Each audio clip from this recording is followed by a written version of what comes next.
Every survival conversation eventually comes down to location, the right state, the right county, the right distance from population centers. But almost nobody asks the next question: which specific cities, not wilderness parcels or rural homesteads, but actual functioning cities with infrastructure, community, and existing resources, are positioned to survive every category of disaster that serious analysis identifies as probable? 7 cities, evaluated against nuclear survivability, water security, agricultural capacity, natural disaster profile, legal framework, and the one filter most lists skip entirely: the population density problem. Not how many people are there now, but how many desperate people from elsewhere will arrive when the scenario activates. Those are different numbers, and the difference between them determines whether a location survives or becomes a humanitarian catastrophe. Duluth, Minnesota. Duluth sits at the western tip of Lake Superior, the largest surface freshwater lake on Earth by area. Lake Superior holds 10% of the world's surface fresh water. That single geographic fact changes every calculation about long-term water security in a way that no infrastructure investment and no amount of preparation can replicate for a city that does not sit on it. Water is the constraint that ends civilizations. In Phoenix, the water problem activates within weeks of grid failure when pumping infrastructure stops. In Los Angeles, it activates faster. In the desert Southwest broadly, water is already the limiting variable under normal conditions. Duluth does not have a water problem. It has a water abundance that is geologically permanent, not dependent on aquifers that deplete or snowpack, that diminishes with climate shift. The nuclear targeting picture is clean. Duluth has no strategic military installations and no concentration of industrial infrastructure that appears on rational targeting lists. The prevailing wind patterns from any strike on the Chicago metropolitan corridor, the nearest significant target cluster, push contamination northeast across Lake Michigan and into the Upper Peninsula of Michigan, not west into Minnesota. The lake itself acts as a buffer, its enormous thermal mass influencing local weather patterns in ways that reduce fallout deposition on the immediate shoreline. Minnesota's constitutional carry law passed in 2023, making it legal to carry without a permit. The Iron Range culture of northern Minnesota, the communities that built the steel economy of the American Midwest, produces the kind of practical self-sufficiency and community solidarity that no amount of prepper marketing can manufacture in a population that did not grow up with it. The winters filter the population in the same way that Maine's winters do. People who cannot handle minus 30-degree temperatures do not stay, which means the people who are there when the scenario activates have already demonstrated they can handle conditions that defeat most of the population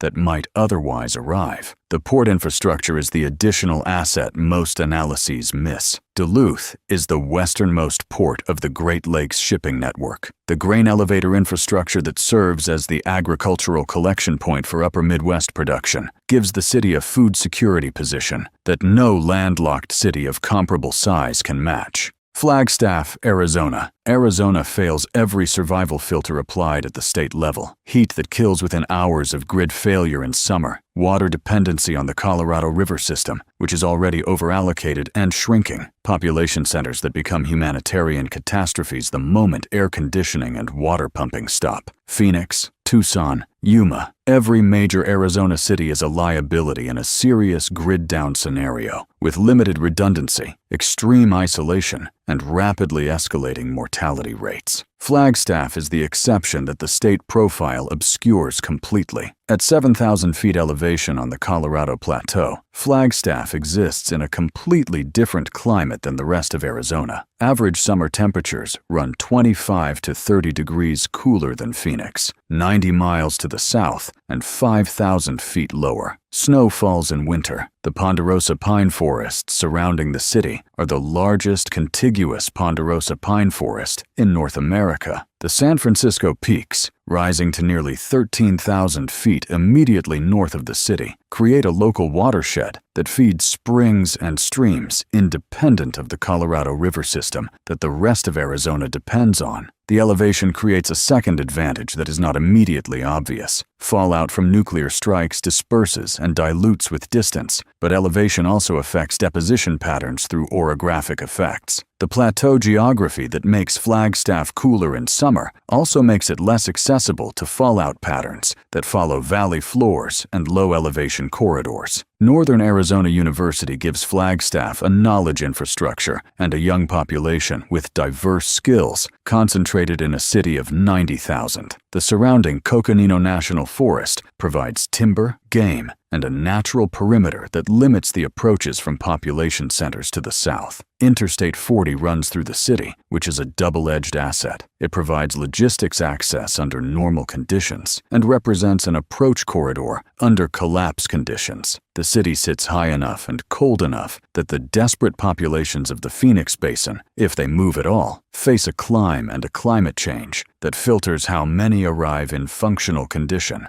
Burlington, Vermont. Burlington is the smallest city in America that functions as a state's largest city, with a population of approximately 45,000 in the city proper and 90,000 in the greater metropolitan area. That scale is a survival asset disguised as a limitation. A city of 45,000 is large enough to contain the full range of skills and knowledge that community survival requires. It is small enough that every person in it can realistically know their neighbors, understand the city's systems, and participate meaningfully in collective decisions. That combination, functional scale, without the anonymity that makes large cities ungovernable in crisis, is rarer than it appears. Vermont has maintained the town meeting tradition of direct local democracy continuously since colonial times. Burlington participates in this structure, the governance network that allows citizens to make collective decisions face-to-face without relying on federal or state authority that may be unavailable, is not a system Vermont built for emergencies. It is the system Vermont has always used. When federal authority evaporates in a serious collapse scenario, Vermont's governance infrastructure does not need to be improvised. It reverts to a form that has been functional for 3 centuries and that the people living within it understand instinctively because they grew up participating in it. Lake Champlain, which Burlington sits directly on, provides freshwater security comparable to Duluth's Lake Superior position, scaled for the population it serves. The lake is the 6th largest freshwater lake in the United States by surface area and provides water security that is geologically stable and independent of climate pressures affecting aquifer-dependent regions. According to FEMA's own historical data, Vermont experiences fewer natural disasters than any other state in America. Not fewer significant disasters, fewer disasters of any kind. No hurricane corridors, no tornado alleys, no earthquake zones, no volcanic risk. The infrastructure that Burlington residents build does not get periodically destroyed by nature and rebuilt, which means that preparation accumulates rather than resets. Constitutional carry since 2017. No state income tax on earned income. The agricultural land surrounding Burlington has been continuously farmed since European settlement, meaning the soil infrastructure, drainage, and cultivation history are established assets rather than development projects. The food production capacity within a 30-mile radius of the city is sufficient to support the city's population without external supply chains. Billings, Montana. Montana's survival geography is well documented. What is less discussed is that Billings, the state's largest city at approximately 120,000 people, sits at the center of an energy and agricultural complex that makes it uniquely positioned among cities of any size in the American West. The Bakken Oil Formation, one of the largest oil deposits in North America, underlies the region surrounding Billings. Refineries in and around the city process that oil into the fuel supply for the entire northern Rocky Mountain region. In a collapse scenario, where fuel is the constraint that determines which groups can move, which can generate power, and which can operate the equipment that food production and water management require, controlling refinery infrastructure is not a marginal advantage. It is the difference between mobility and immobility for every group that depends on liquid fuel within several hundred miles. That infrastructure does not disappear when the grid fails. It becomes more valuable. The Yellowstone River Valley, which Billings sits in, is one of the most productive agricultural zones in Montana. The valley floor produces hay, grain, and vegetable crops at scale. The surrounding plateau country supports cattle and sheep operations that represent protein production independent of industrial supply chains. The combination of energy production, refinery capacity, and agricultural output in the immediate region makes Billings one of the few American cities where the local resource base could support the local population indefinitely without external inputs. Most cities are nodes in supply chains. Billings is closer to a self-contained system. Constitutional carry. Second Amendment sanctuary status. The culture of eastern Montana is practical in a way that most of the country is not. People who make their living from extraction industries and agriculture understand equipment maintenance, resource management, and the kind of long-term thinking that survival scenarios require. The population density is low enough that the social dynamics of collapse remain manageable rather than catastrophic. The nearest significant nuclear target is Malmstrom Air Force Base near Great Falls, approximately 200 miles to the northwest. The prevailing wind patterns push fallout northeast from any strike on that installation, away from Billings. The distance and wind pattern combination provides meaningful protection. Lexington, Kentucky. The horse country framing is the key to understanding what Lexington offers that most cities of its size do not.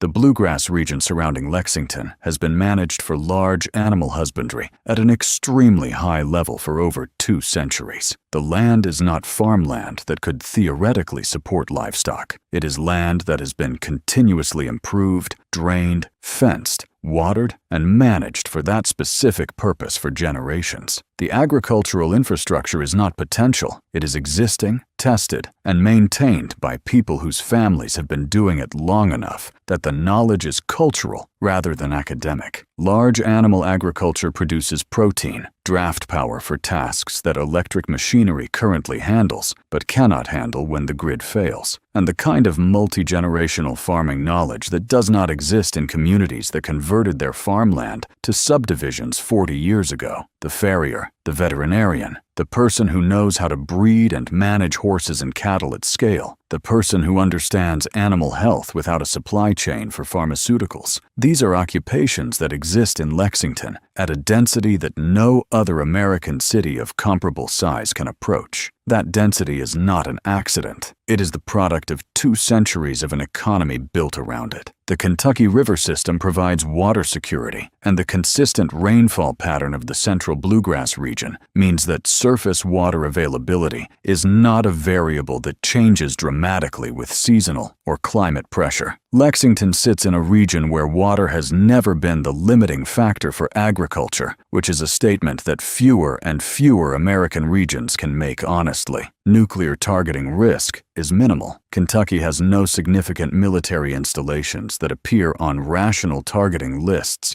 and no concentration of industrial infrastructure that attracts strategic strikes. The Appalachian Mountains to the east provide a natural barrier that limits eastern approaches and creates defensible terrain within 2 hours of the city. Constitutional carry since 2019. The University of Kentucky gives the city a knowledge infrastructure and a medical capacity that extends beyond what a city of 350,000 would typically support. The combination of agricultural expertise embedded in the surrounding culture and institutional knowledge concentrated in the university creates a resilience profile that neither element produces alone. Rapid City, South Dakota. The Black Hills are the operative geographic feature for understanding Rapid City's survival position. The hills are a geologically distinct, uplifted formation rising nearly a mile above the surrounding Great Plains, covered with ponderosa pine forest, threaded with streams, and containing Mount Rushmore, which is the kind of nationally significant site that generates federal attention and maintenance without generating the kind of strategic military infrastructure that attracts nuclear targeting. Rapid City sits at the eastern edge of the Black Hills, positioned to access the hill's resources while maintaining connectivity to the agricultural productivity of the plains to the east. The plains surrounding the city are among the most productive grain-growing regions in the world. The hills themselves provide timber, game, fresh water from multiple streams, and defensible terrain that is genuinely difficult to approach in force. Ellsworth Air Force Base is the one targeting concern that requires honest acknowledgement. The base sits approximately 10 miles from the city and houses B-21 strategic bombers, making it a genuine nuclear target. The wind patterns from a strike on Ellsworth run northeast across the plains, away from the Black Hills, where the population would concentrate in a serious scenario. Distance from the base and elevation in the hills provide additional protection. Anyone planning to use Rapid City as a survival location needs to plan their position relative to Ellsworth's fallout corridor explicitly, which means the hills, rather than the plains east of the city. South Dakota has no state income tax. Constitutional carry. The plains culture of western South Dakota is genuinely self-sufficient in a way that the region's image suggests and the reality supports. Ranching families who manage thousands of acres with small crews develop a practical competence that no amount of urban preparedness culture replicates. The invisibility factor is real. South Dakota does not appear on the mental map of desperate populations evacuating coastal cities. The refugee pressure that devastates survival locations near major interstate corridors does not reach the Black Hills in the volumes that would overwhelm the available resources.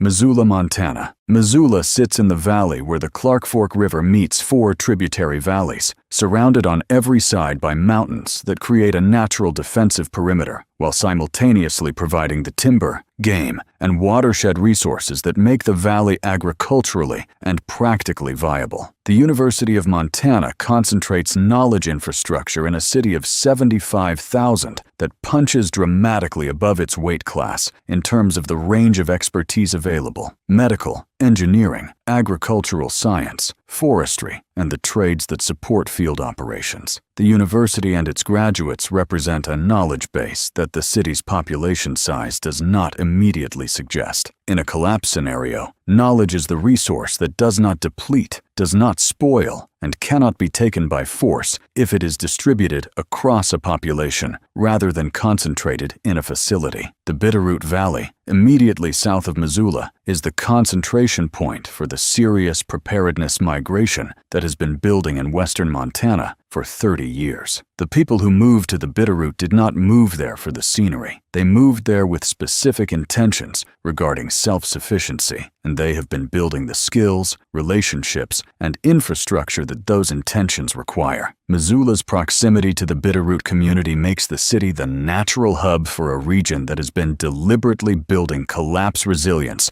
at a community level for decades. The Clark Fork and its tributaries provide water security. The surrounding national forest provides timber and game. The growing season in the valley floor runs approximately 150 days, longer than the Montana average, and sufficient for serious food production with appropriate variety selection. Constitutional carry, Second Amendment sanctuary. The cultural baseline of practical self-reliance that characterizes western Montana generally is concentrated in Missoula in a form that combines with institutional knowledge in a way that neither the rural Bitterroot nor a larger urban center could produce independently. 7 cities, not the most famous, not the largest, not the ones that appear on any standard list, selected because the filters that determine survival outcomes in serious scenarios are rarely the ones that make a city desirable in normal times, and the cities that pass all the filters are rarely the ones that anyone was watching. Water security that does not depend on infrastructure that fails when power fails. Agricultural capacity within the immediate region that does not require functioning supply chains to convert into food. Nuclear targeting profiles that do not attract warheads under any rational strike scenario. Natural disaster histories that do not periodically reset preparation and force communities to rebuild from zero. Legal frameworks that support self-sufficiency and the right to defend what you have built. and population dynamics that keep refugee pressure manageable rather than transforming the location into the same kind of humanitarian catastrophe that the people arriving were trying to escape. Most survival conversations end at the state level. The state matters. The city matters more because the resources, the community, the governance structure, and the refugee pressure all operate at the city scale, not the state scale. Two cities in the same state can have completely different survival profiles based on their specific geography, their specific water access, and their specific distance from the population flows that a serious collapse activates. Location is the multiplier. Everything else you do gets amplified or reduced by where you do it. These 7 cities amplify.